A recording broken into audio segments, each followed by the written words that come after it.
of endeavouring even to like Bingley's two sisters. Her mother's thoughts she plainly saw were bent the same way, and she determined not to venture near her, lest she might hear too much.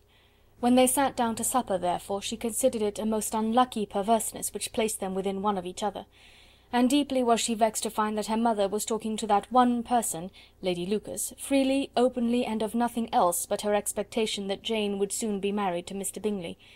It was an animating subject, and Mrs. Bennet seemed incapable of fatigue while enumerating the advantages of the match. His being such a charming young man, and so rich, and living but 3 miles from them, were the first points of self-gratulation. And then it was such a comfort to think how fond the two sisters were of Jane, and to be certain that they must desire the connection as much as she could do. It was, moreover, such a promising thing for her younger daughters, as Jane's marrying so greatly must throw them in the way of other rich men.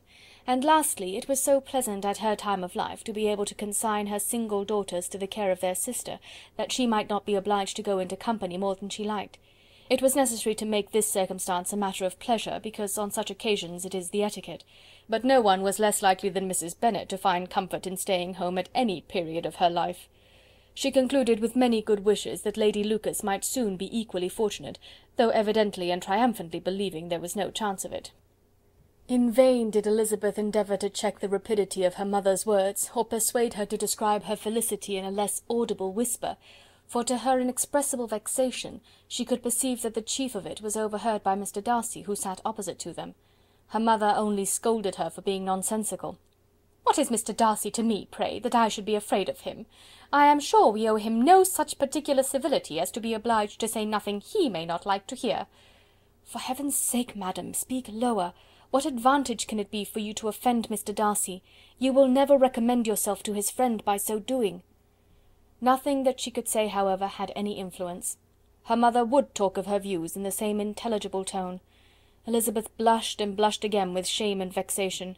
She could not help frequently glancing her eye at Mr. Darcy, though every glance convinced her of what she dreaded, for though he was not always looking at her mother, she was convinced that his attention was invariably fixed by her. The expression of his face changed gradually from indignant contempt to a composed and steady gravity. At length, however, Mrs. Bennet had no more to say, and Lady Lucas, who had long been yawning at the repetition of delights which she saw no likelihood of sharing, was left to the comforts of cold ham and chicken.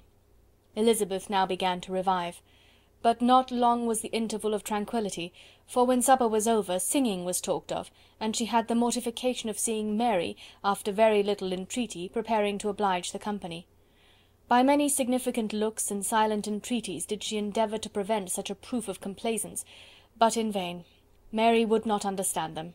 Such an opportunity of exhibiting was delightful to her, and she began her song. Elizabeth's eyes were fixed on her with most painful sensations, and she watched her progress through the several stanzas with an impatience which was very ill rewarded at their close, for Mary, on receiving amongst the thanks of the table the hint of a hope that she might be prevailed on to favour them again, after the pause of half a minute began another. Mary's powers were by no means fitted for such a display. Her voice was weak, and her manner affected. Elizabeth was in agonies. She looked at Jane to see how she bore it, but Jane was very composedly talking to Bingley. She looked at his two sisters, and saw them making signs of derision at each other, and at Darcy, who continued, however, imperturbably grave. She looked at her father to entreat his interference, lest Mary should be singing all night. He took the hint, and when Mary had finished her second song, said aloud, "That will do extremely well, child. You have delighted us long enough. Let the other young ladies have time to exhibit."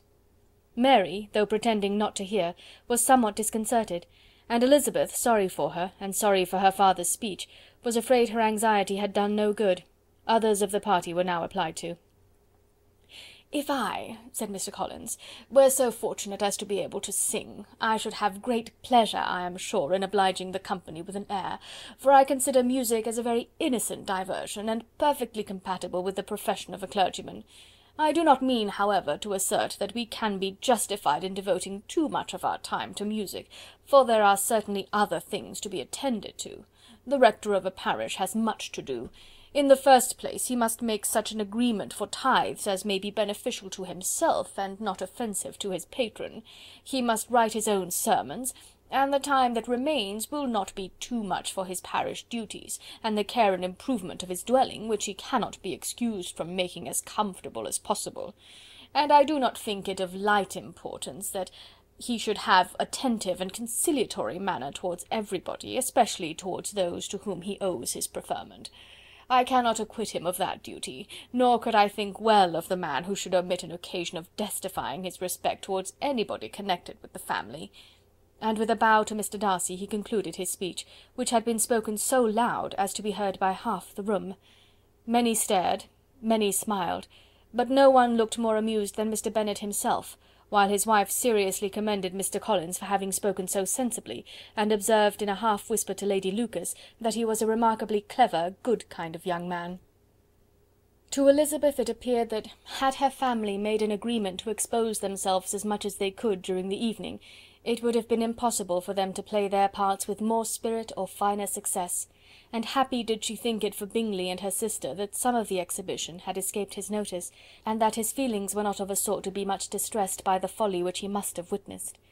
That his two sisters and Mr. Darcy, however, should have such an opportunity of ridiculing her relations was bad enough, and she could not determine whether the silent contempt of the gentlemen or the insolent smiles of the ladies were more intolerable. The rest of the evening brought her little amusement. She was teased by Mr. Collins, who continued most perseveringly by her side, and though he could not prevail on her to dance with him again, put it out of her power to dance with others. In vain did she entreat him to stand up with somebody else, and offered to introduce him to any young lady in the room. He assured her that as to dancing he was perfectly indifferent to it, that his chief object was by delicate attentions to recommend himself to her, and that he should therefore make a point of remaining close to her the whole evening. There was no arguing upon such a project. She owed her greatest relief to her friend Miss Lucas, who often joined them, and good-naturedly engaged Mr. Collins's conversation to herself. She was at least free from the offence of Mr. Darcy's further notice, though often standing within a very short distance of her, quite disengaged, he never came near enough to speak. She felt it to be the probable consequence of her allusions to Mr. Wickham, and rejoiced in it.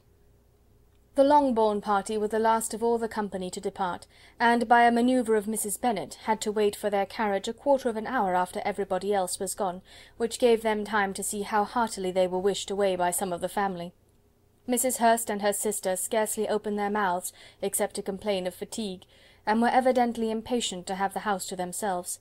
They repulsed every attempt of Mrs. Bennet at conversation, and by so doing threw a languor over the whole party, which was very little relieved by the long speeches of Mr. Collins, who was complimenting Mr. Bingley and his sisters on the elegance of their entertainment, and the hospitality and politeness which had marked their behaviour to their guests. Darcy said nothing at all. Mr. Bennet, in equal silence, was enjoying the scene. Mr. Bingley and Jane were standing together, a little detached from the rest, and talked only to each other. Elizabeth preserved as steady a silence as either Mrs. Hurst or Miss Bingley, and even Lydia was too much fatigued to utter more than the occasional exclamation of "Lord, how tired I am!" accompanied by a violent yawn. When at length they arose to take leave, Mrs. Bennet was most pressingly civil in her hope of seeing the whole family soon at Longbourn, and addressed herself especially to Mr. Bingley, to assure him how happy he would make them by eating a family dinner with them at any time, without the ceremony of a formal invitation. Bingley was all grateful pleasure, and he readily engaged for taking the earliest opportunity of waiting on her, after his return from London, whither he was obliged to go the next day for a short time. Mrs. Bennet was perfectly satisfied, and quitted the house under the delightful persuasion that, allowing for the necessary preparations of settlements, new carriages, and wedding clothes, she should undoubtedly see her daughter settled at Netherfield in the course of 3 or 4 months. Of having another daughter married to Mr. Collins, she thought with equal certainty, and with considerable though not equal pleasure. Elizabeth was the least dear to her of all her children, and though the man and the match were quite good enough for her, the worth of each was eclipsed by Mr. Bingley and Netherfield. Chapter 18.